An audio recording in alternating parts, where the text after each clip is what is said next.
We have a kind of theme going of children and grandchildren, and that'll filter into my teaching today. Oseh shalom bimrama, uyaseh shalom aleinu, ve'al kol Yisrael, ve'imru Amen. Vayechi is the Torah portion this week, and we're at the very end of Genesis, the end of the stories of our patriarchs and matriarchs and Joseph. And I'm fascinated by the narrative of Jacob being present to bless his grandsons, Manasseh and Ephraim, and how he switches the birthing order for their blessings. You all can hear me okay? The sound is okay? Good. I'm thinking of previous parts of Jacob's life that we've heard in Torah portions in the last month or so. And as Jacob reviews his twisting and difficult life, he must be thinking, as he's blessing Manasseh and Ephraim, about the injustice to him of how a few minutes at birth could make all the difference in the world and the blessings he receives from his father, Isaac, both materially and spiritually. He felt it so badly that he was willing to switch the order of birthright with his twin brother Esau by deceitfully stealing his father's blessings. His long journey in exile away from home and back culminated as a wrestling match with a heavenly angel before meeting up again with his brother Esau. He names the place of the wrestling match Peniel, Peniel, the face of God, because he saw the face of God in his wrestling partner, and he survived. I bring this up, Peniel, today because I want to focus on the last prayer of the Amidah, the standing prayer, the prayer that is said to be a personal audience with the transcendent, with the divine, the Amidah. And it is the prayer that is said at every single Jewish worship service. And it is the prayer for peace and shalom. I've been doing a series on this prayer, the Amidah, and this is my 8th, I think, in the series with all of you here at Daily Meditation. And the Amidah is a complicated prayer. It's a long recitation of 7 prayers on Shabbat. The standing prayer is filled with words. It's the only one, it's one of the, well, Elena also, where we stand. But it's called the standing prayer, and it's filled with words, so many so that by habit they may become rote and lose their meaning. It turns out that the words are just a suggestion.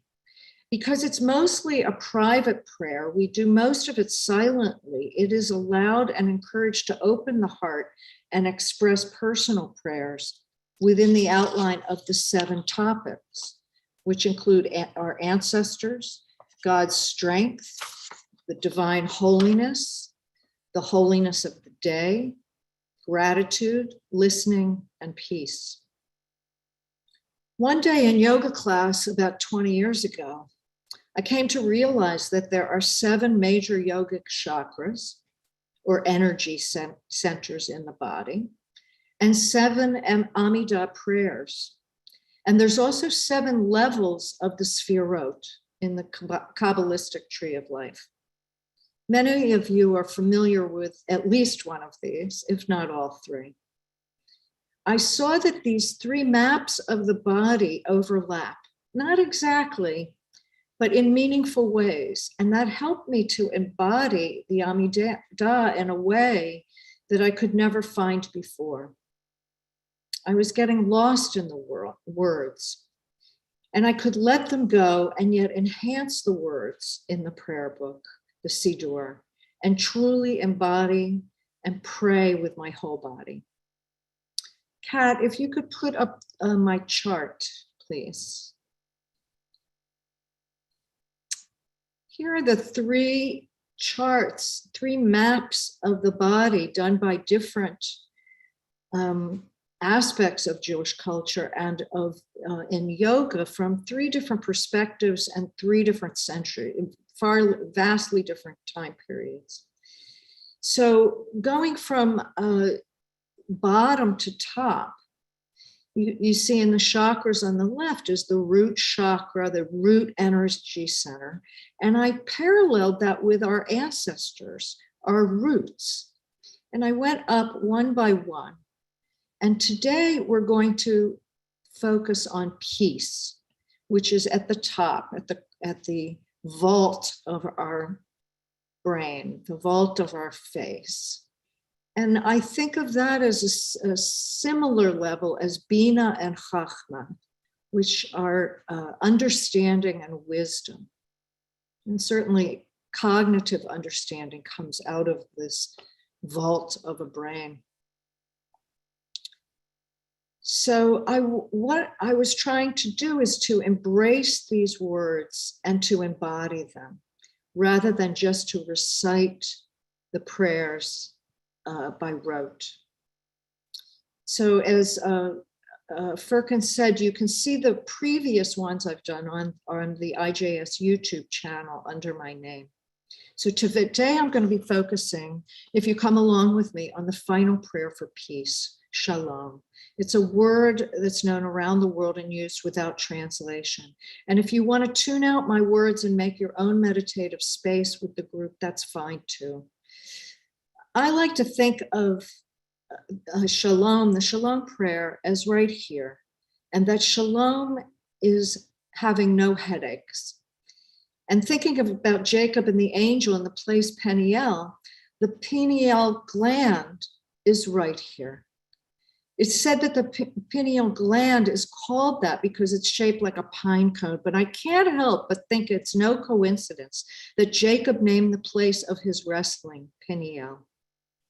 Many cultures consider this area of transcendence and spirituality, including our own, where we put the box of head to fill in. Behind it in the brain, right behind it in the frontal part of the brain is the ventromedial prefrontal cortex. You don't have to memorize that, which has been shown by neurobiologists to be involved in emotional responses, decision-making, evaluation of morality, and processing risk and fear. To me, that sounds like a curriculum of IJS. I love when science, anthropology, and Torah come together. But I digress. Let us meditate. All you need to remember is peace, shalom, here, focused at the forehead. Kat, if you could please take down the chart. Let's take just a moment, if you haven't done it already, to close windows on your computer and the door to any distractions. Do it mindfully and open with a breath. Do it mindfully through the breath, closing windows, closing door, and opening our hearts and mind and our lungs for breath, this miracle gift. Let's take a comfortable position. It can be sitting on a chair or on the floor. It can even be lying down or standing, as in the Amidah, whichever you wish. Take a couple of thoughtful breaths to quiet the thoughts, to settle. We're not trying to eliminate our thoughts, it's impossible, but letting them come and letting them go. Place your hands in a comforting position. It can be over the belly, over the heart, just by your side.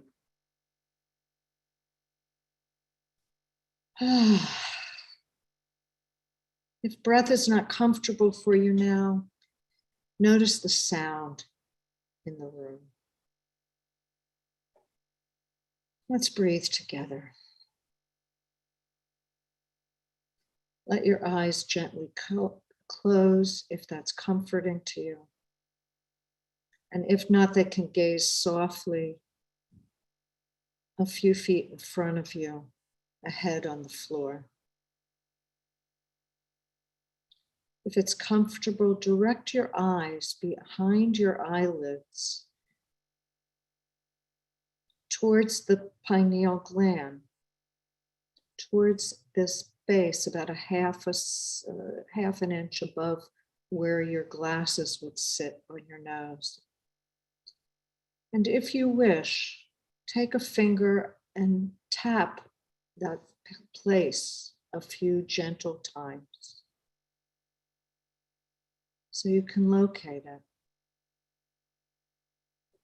And then let your hand drop to a comforting place. And think of the word shalom in any language you wish at that place near the peniel, the face of the divine, across your forehead. We'll stay here mostly in silence for the next few minutes, next 5 or 10 minutes or so.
And should the mind wander, and it will, to thoughts or a to-do list or conversation from history or the future,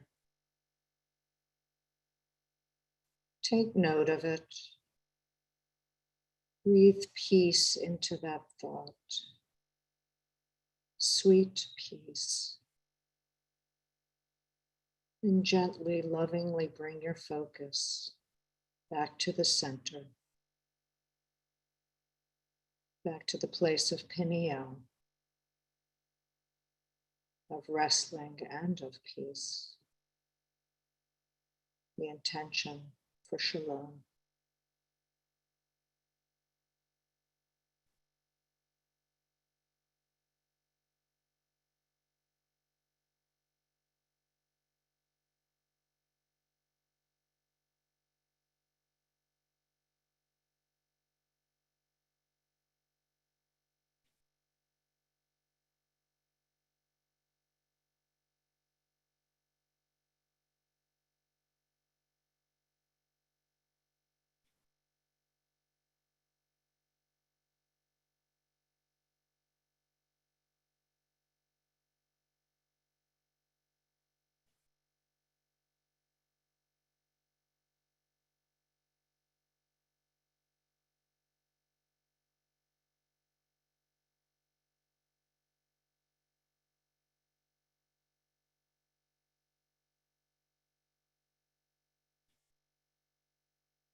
Take a moment to deepen your breath.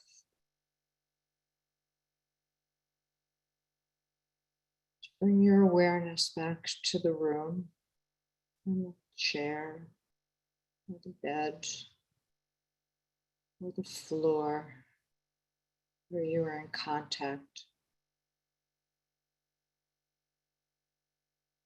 And as I read this poem, take a couple more breaths. It's a poem by Judith Hill called Wage Peace. It's sometimes attributed to Mary Oliver, but it's Judith with a Y, Hill. Wage peace with your breath. Breathe in firemen and rubble, breathe out whole buildings and flocks of red-winged blackbirds. Breathe in terrorists and breathe out sleeping children and freshly mown fields. Breathe in confusion and breathe out maple trees.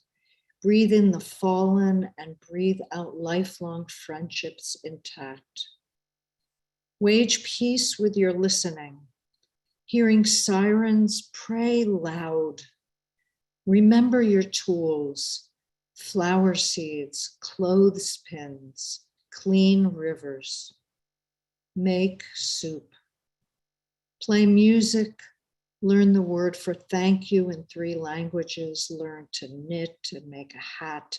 Think of chaos as dancing raspberries.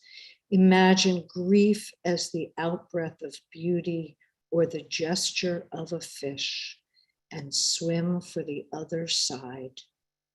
Wage peace. Never has the world seemed so fresh and precious. Have a cup of tea and rejoice. Thank you so much, IJS, for this invitation. And I want to just say that I'm out in the East Bay of California. I send my love and blessings to all those in California who experienced the storm that lasted these 2 days, and also the people all over the country in the Southeast as well, who have been experiencing rough weather. Thank you. Devorah, thank you so much for that, for your beautiful, compelling teaching. That's not quite the adjective I'm looking for, but provocative, rich teaching, and that astonishing poem, which I can see why it's attributed to Mary Oliver, but it's just some false incorrectly, but it's just beautiful. So thank you. So now 11th. It's dated September 11th. It felt like a September 11th. 2001. Yeah. It felt like one to me. It felt in response to. So now we continue our practice, everyone, with the recitation of Kaddish for those among us who are in mourning. Those who wish to remember someone can put their name in the chat. And I would ask everyone to unmute so that we can recite together. And for those among us who can stand, or I ask you to rise in body or in spirit, please to recite Kaddish. And Kat, if you can put Kaddish up, great. Thank you. Okay, so let's recite Kaddish. Yit Gadol, Yoma Brahmite Yamle Hamate Chayachon Yomachon Ayed Hobeit Yisrael Agala Ubisman Uri Yamru Amen. Amen. Ishme Rabba Mevarach Devorah, Meo Amen. Amen. Ishma Yishmar Bias Raman Bias Say Isadar Bias Aleb Sarel Shmei Shar Rihu. Home Biakata Chirasa Pushpasa Nechamasa Sami Ran Amen. Ehe Shlomo Rabba Shemayim Kayim Aleinu El Kol Yisrael Yimru Amen. Shalom Bimroma Buddha Shalom Aleinu El Kol Yisrael El Kol Yoshvei Kiro Yimru Amen. Amen.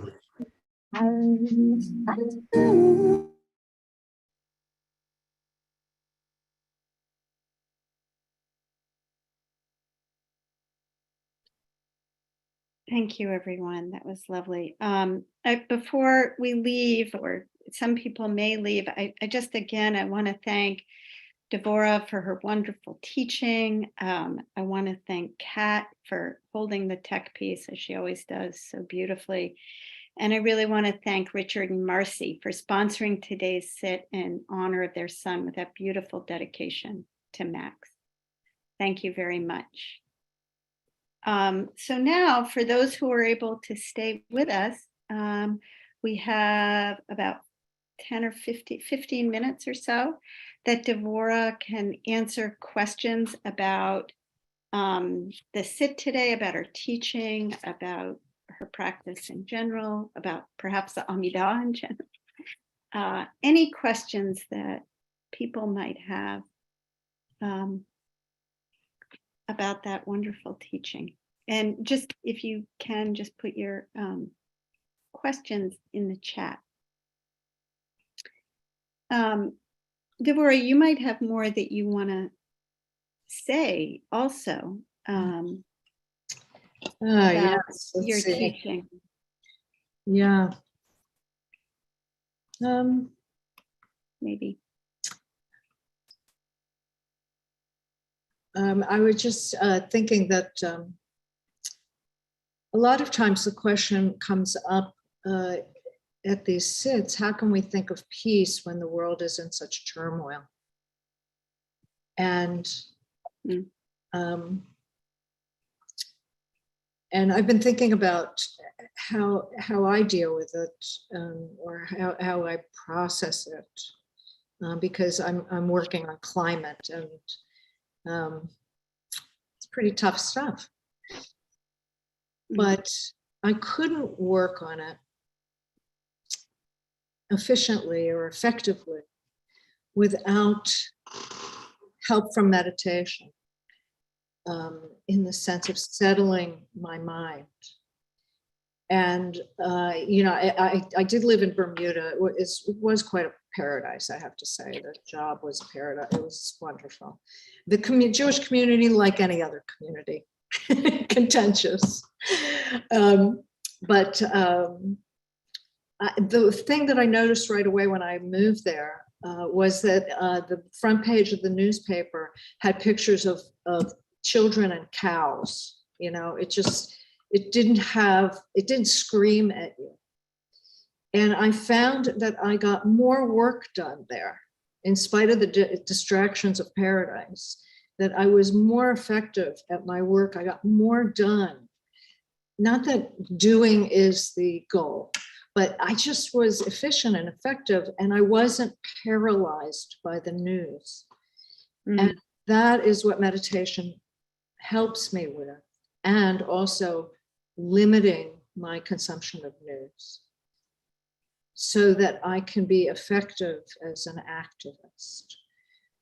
So that seems to be a question that always comes up when we talk about peace and love and all the wonderful these wonderful qualities, but we have turmoil in our life. So people keep asking, what is the poem? Did we? Oh, and Kat has put the connect. It's by Judith Hill. Judith with a Y. Yes, she spells it with a YTH, and she won awards for that poem. So, and she has a very nice website with the poem on it. So, please go to that. I think, Devorah, a question sort of very closely related, sort of that flows from your question also is, you were talking about specifically about sort of waging peace but also, people say, well, if you want to change the world, why do you sit on a cushion and breathe? Right.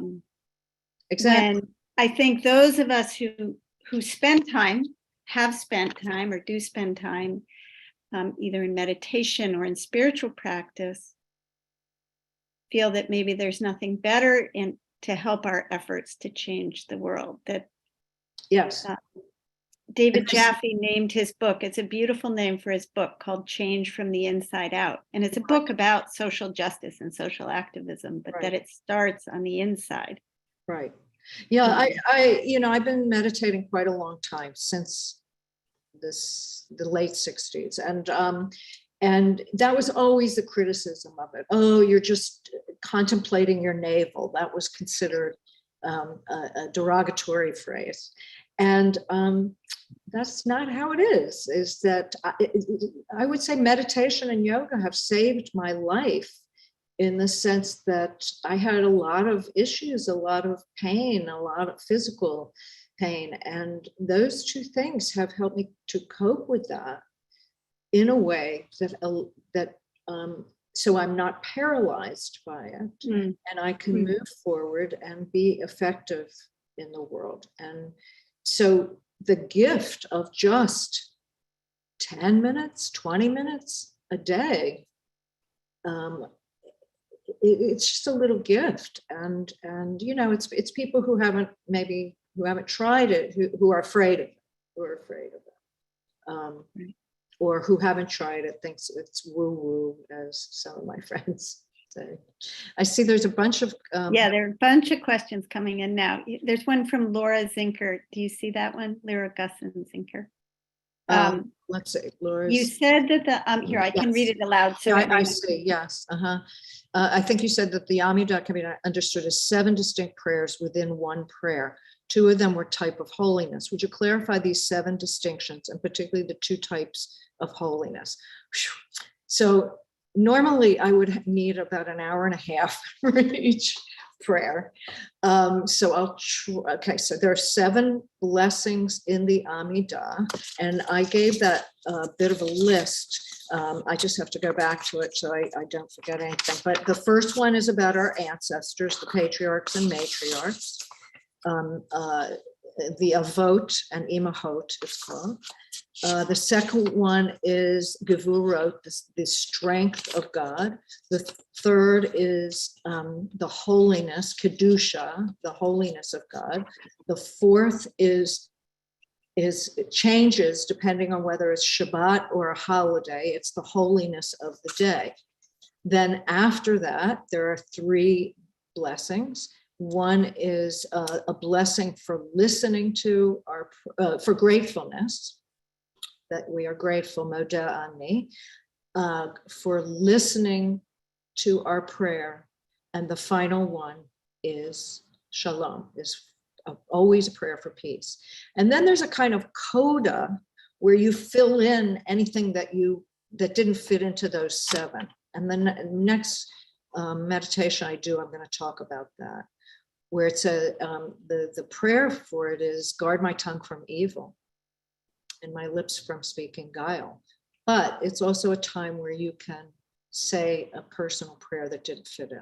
And what's interesting about the Amidah is it starts with open my lips that I may praise your glory.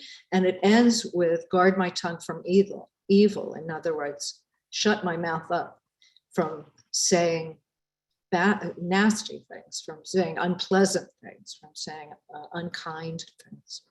So the 2 different holiness is God's holiness and the holiness of the day. There are a couple of questions about the poem, but I'm going to get to those in a minute. Like while we're still on your meditation, there is a question about the charts that you showed. Yes. And the 3 charts. And someone asked if you can explain the derivation of the 3rd chart. Kat, maybe you can. That is mine. Kat, maybe you can put it back up. The chart. Right.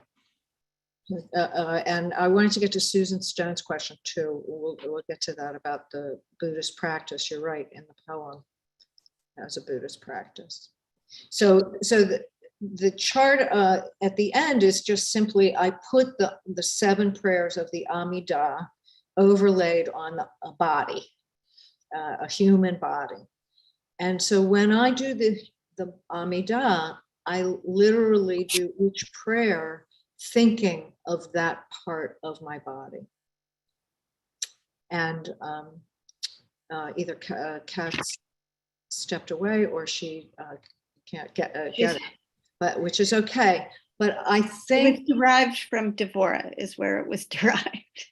It was derived from Devorah, exactly. Okay. So it's just simply an outline of a human body with the 7 prayers at different parts of the body. And if you go back to the IJS things that I've done before, I'd explain that. So the ancestor prayer, which is the root chakra, and also Malchut of the Sefirot, I visualize as my feet grounded on the floor or the ground, because our ancestors we stand on the shoulders of our ancestors.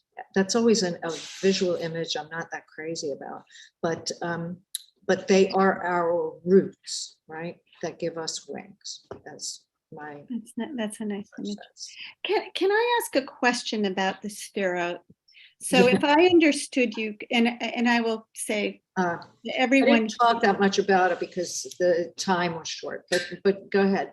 can I, it's a pretty basic question. I'm a real neophyte or beginner here on the Sphero, but my understanding, you said that you perceive, if I understood you correctly, and correct me if I'm wrong, that shalom is at the on the same level as Bina and Chachma.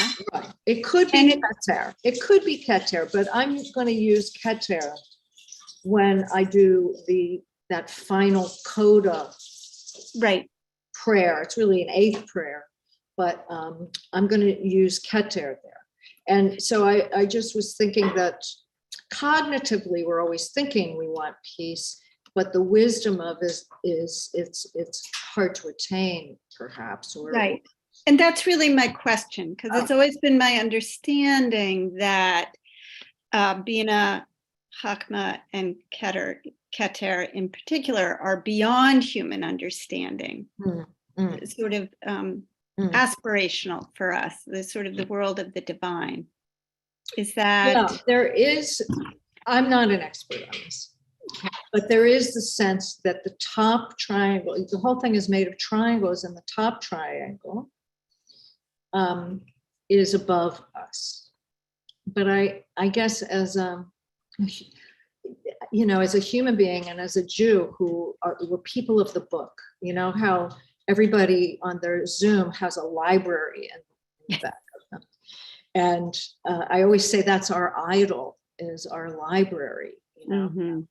How many books do we have?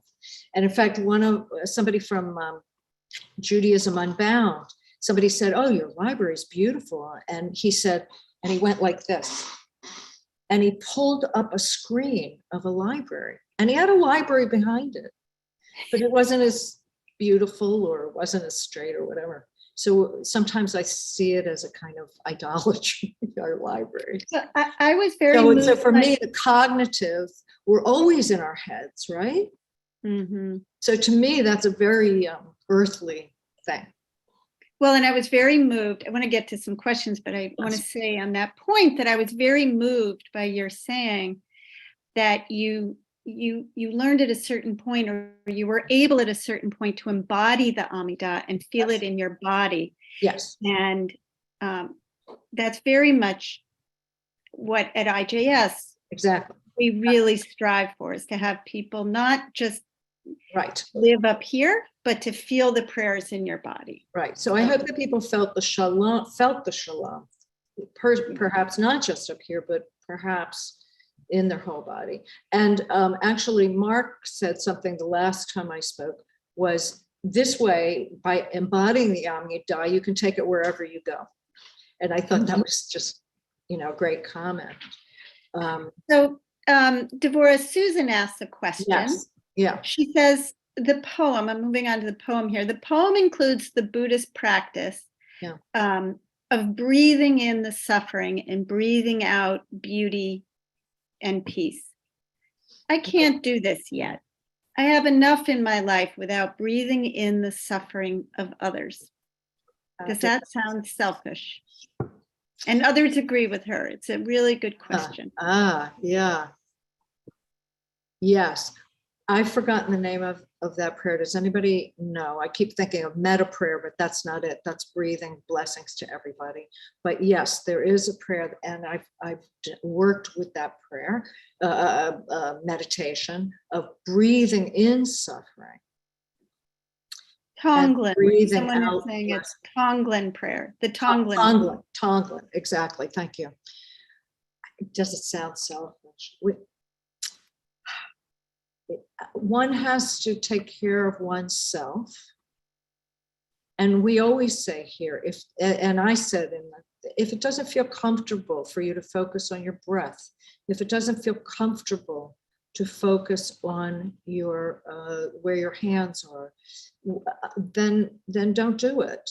Then set it aside.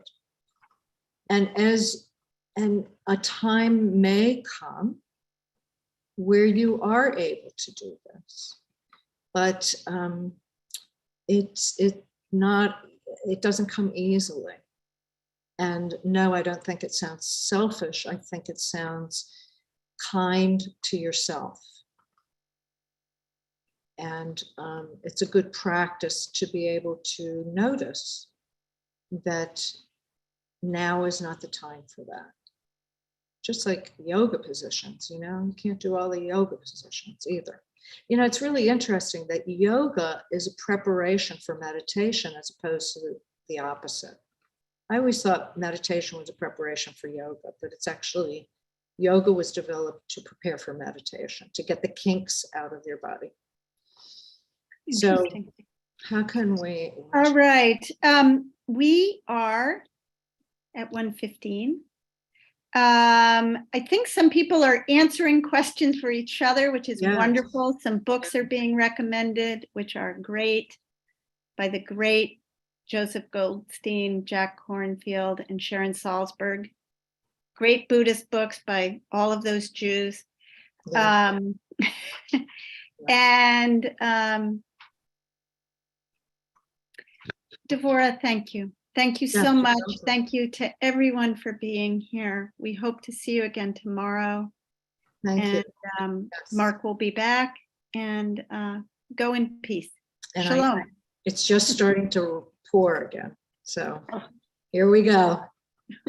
All right. Blessings. Shalom to all, and thank you everybody for being here.